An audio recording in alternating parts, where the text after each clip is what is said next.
Should we automate away all the jobs, including the fulfilling ones? Should we allow AI machines to flood the internet with propaganda and fake news? Should we develop non-human minds smarter than our own, machines that might one day outnumber us or outsmart us?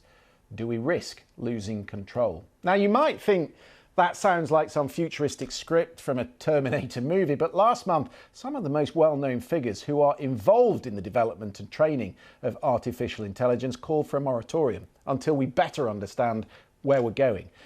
An open letter was signed by thousands of entrepreneurs, academics and scientists, including Elon Musk, who wants the training of intelligence halted for at least 6 months. We're going to dig deep into this over the next 20 minutes or so in the company of two people who know a thing or two about it. Joining me is the tech investor, Evan Burfield, the author of Regulatory Hacking, a playbook for startups. He's in Texas. And Professor Gary Marcus is in Vancouver. He's the Professor Emeritus at New York University and author of Rebooting AI. Professor, let me start with you. Clearly, with such advances that we're seeing, we have to set some guardrails. Who do you think should be in charge of that? Were we both professors?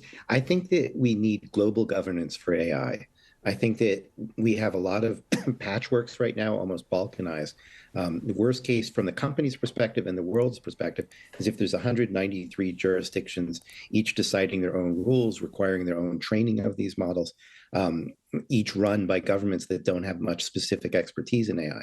So what I called for in an Economist editorial earlier this week and in a TED talk earlier this week was to have a global system modeled on something like the International Atomic Energy Authority, where the world comes together and says, we have a new threat here.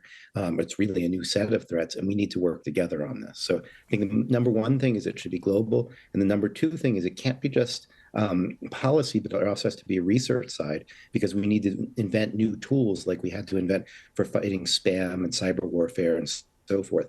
There's so many different threats, as you mentioned, around misinformation, cybercrime, and so forth. So we need to have a kind of standing organization that's global and well-financed to try to build tools to mitigate those threats.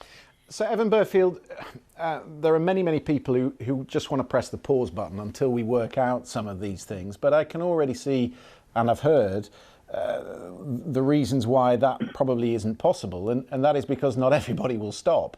And people are worried about losing competitive advantage. So how do we best go about this?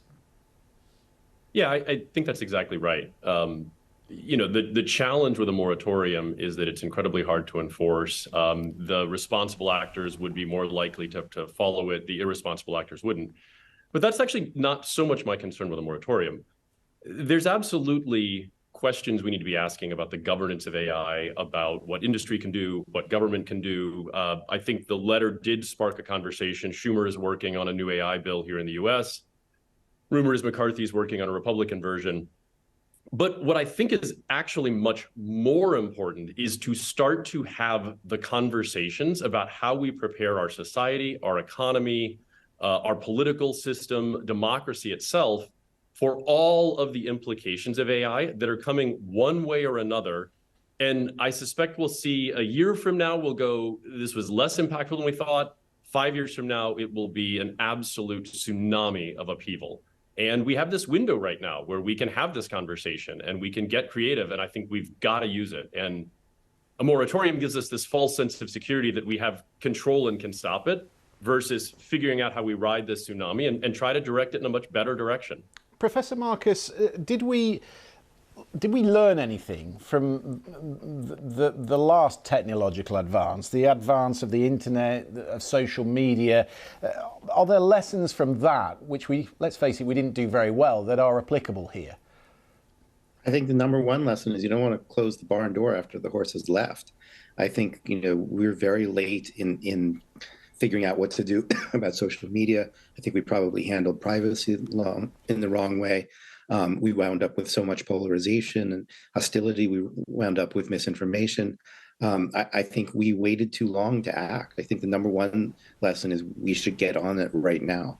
And I agree with the other panelists that the moratorium, you could argue about the merits, whether it was the right thing or the wrong thing. It was absolutely the right thing to raise this and get it on everybody's agenda. This is not something we want 6 months from now. It's something we need now. So, Evan Burfield, when you talk about a tsunami in 5 years' time, what does that look like? Look, I'm down here in Austin, Texas, at Capital Factory Startup Accelerator. I've spent the whole day, meeting with startups, and there's not a startup right now out there that is not applying these AI generative models, these large language models, to every interesting problem under the sun. And there's all of the scary dystopian possibilities that you led into this segment with. But there's also incredible advances in how to make work more fulfilling and more impactful, how to apply tremendous personalization to medicine based on our genetics, our environment, the particular issues we're having. How do you make government more responsive and feel more like a concierge to citizens? All of that is also being worked on. And I think figuring out how we put the guardrails in place around some of the scarier things, which isn't just about regulating AI, it's about changing our social policy, changing our market policies themselves, so that we can mitigate some of that and direct this into the much more hopeful and optimistic directions. Why on that point though, Evan, is it imaginable in the current scenario, you're around it all the time, that a research lab would cross a critical line here without even noticing? I'm personally skeptic. Gary's written some wonderful points about the fact that we are very, very far, I believe, from artificial general intelligence and the Terminator scenarios. I think what we've got to be very aware of right now is simply that this technology is already right now today at a state, if it did not advance any further, where its application is going to profoundly change how we live our lives, how we work, how we engage with each other in communities, how our democracies function. The impacts on our democracies are going to be felt right in the 2024 political cycle here in the US. That's what I think we need to be talking about and preparing for. The scenarios of AI is like nuclear weapons, we have to ban it immediately, I think are much less applicable to the much more realistic changes that are already happening around us right now and are going to accelerate. Miles, you've just come back from Washington, and I know that you've been talking to policymakers about the specific issues. In fact, the reason we're talking about it tonight is because you tweeted, "No one has a clue." I mean, is it as blunt as that nobody really understands it? There is practically no work being done on it? Christian, you're spot on. The three biggest challenges right now with policymakers are, one, this was completely foreseeable. There were some of us in Washington talking about this 10 or 15 years ago.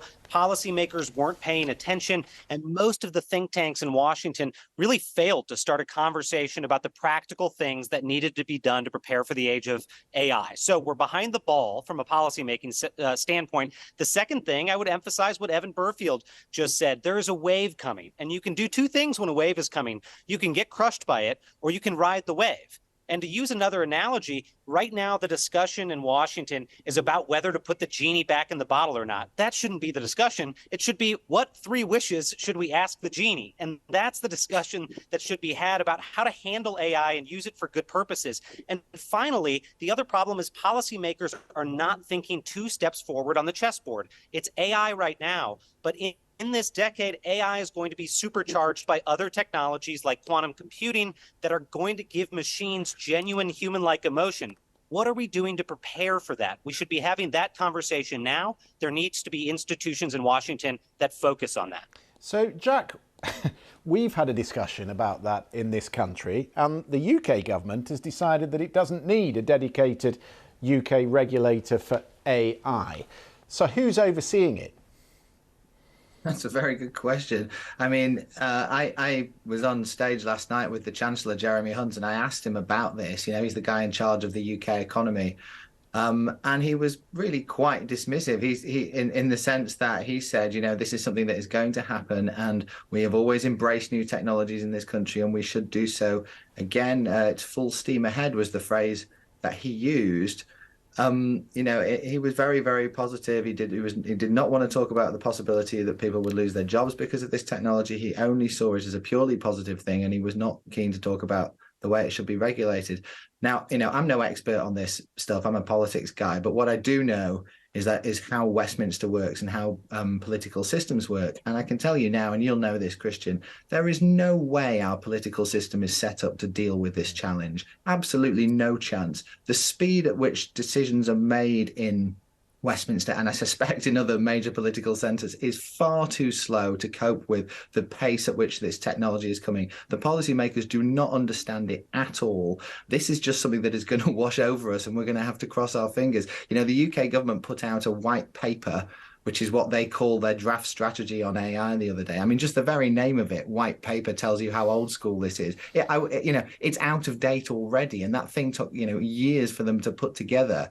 We just don't have the sort of nimble, small system, smart thinking people set up to deal with this. And I'd be very surprised if that's different in the US or indeed in many of the other big power centers. Well, they clearly don't understand it, Professor Marcus. Do they call you in to try and get you to explain it to them? I was talking to people in US and Canadian government yesterday. I've been called a lot lately. I think there is an awareness that people don't quite know what to do, and they are increasingly turning to me, and also turning to all of my academic colleagues and so forth. I think that there's at least a recognition that people know what they don't know. I do think that the UK white paper saying that you won't have a central office of AI is silly for all the reasons that were kind of implicitly just said, which is the government is going to be ill-equipped to deal with the speed of this. And if you just leave it to 20 different regulatory agencies, each of which don't have expertise, you're asking for trouble. You're asking for a lack of coordination. And it's just not realistic that all of those agencies are going to be up on things. So there needs to be, I think, at least some central oversight. I think the United States should consider a cabinet-level AI officer, and you should consider something comparable. You need some people. So what, maybe like a G7, we have a G7 meeting of foreign ministers, we need a G7 meeting of AI ministers. Is that effectively what you're saying? Well, I mean, I'm calling for something similar, which is a global organization, kind of like the IMF or an International Atomic Energy Agency, where you have a lot of experts, you have a lot of people in government, you have a lot of people in the companies, and yeah, you have regular meetings. And you're like, well, this week the new thing is this thing called, and this is a real example, called Auto GPT, where you have AIs training other AIs. What do we do about that? How big a threat is it? Is it a small threat, big threat? Like, if you have a research arm, then you can say, let's do some experiments here and try to figure out what the limits are. Right now, instead, you have like 193 countries. Maybe some of them have read the news about this major news discovery. Some of them aren't even aware of it. And there's like no coordination here. I mean, that just can't be the right way. You're nodding, Evan, because this is the key issue. As Miles discussed, it's not human competitive intelligence. It's what happens after AI gets smarter than human intelligence, right? It's amazing. But, I can't go to a conference. I actually live in Washington, D.C. most of the time, and I can't go to a dinner or a conference, a meeting without the word AI being discussed. And they're all talking about ChatGPT. And Gary's right. It's not even Auto GPT. There was an experiment run last week called Chaos GPT, where they took a neutered version of Auto GPT and told it to go out and figure out the most efficient way to destroy humanity. It was sort of a test, and it's set to work doing it. There's a lot of this stuff is moving incredibly fast, and figuring out how you can educate policymakers about how to mitigate, regulate, bring transparency to some of those threats, while not preventing what can be breathtaking advances in how we live our lives in much more fulfilling and purposeful ways and society. I think that's a lot of the trick here. To echo Jack's point, though, about white papers and the way government moves, I tend to agree. Miles may be more optimistic than I am, but I tend to agree. I think a lot of the big changes that are going to need to happen probably won't happen until there's some sort of provoking event, some sort of crisis. I don't think that, though, prevents us from starting to have the conversations.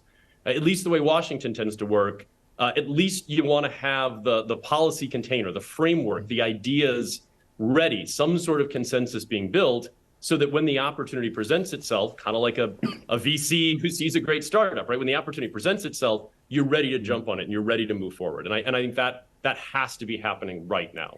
One of the more go ahead. The opportunity that I see right now is to build some global governance. I think you have the governments are afraid of the technology companies. The technology companies are afraid the governments are going to shut them down, as they did in Italy.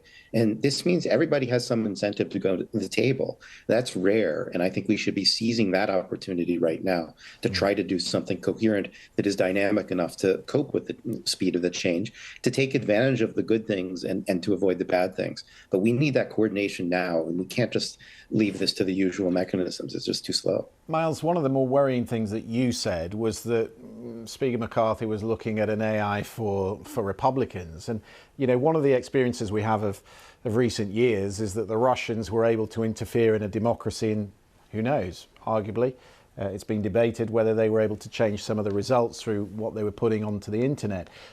I mean, we're into a whole new ballgame for democracy if AI can put out misinformation and propaganda.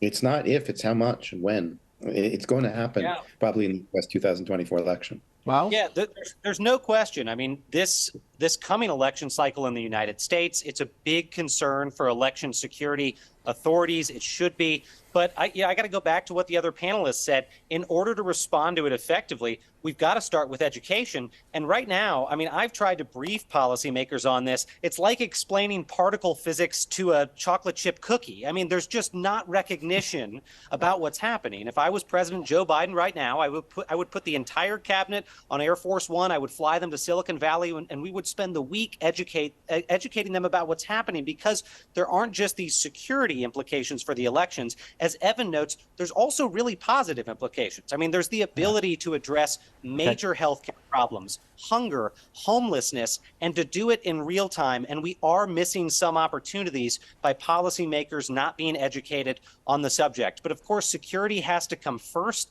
And in order to protect elections or anything else, it's got to start with, policymakers becoming technologists and being educated. Fascinating conversation. We're going to have to leave it there. Evan Burfield, Gary Marcus, thank you very much indeed for joining us.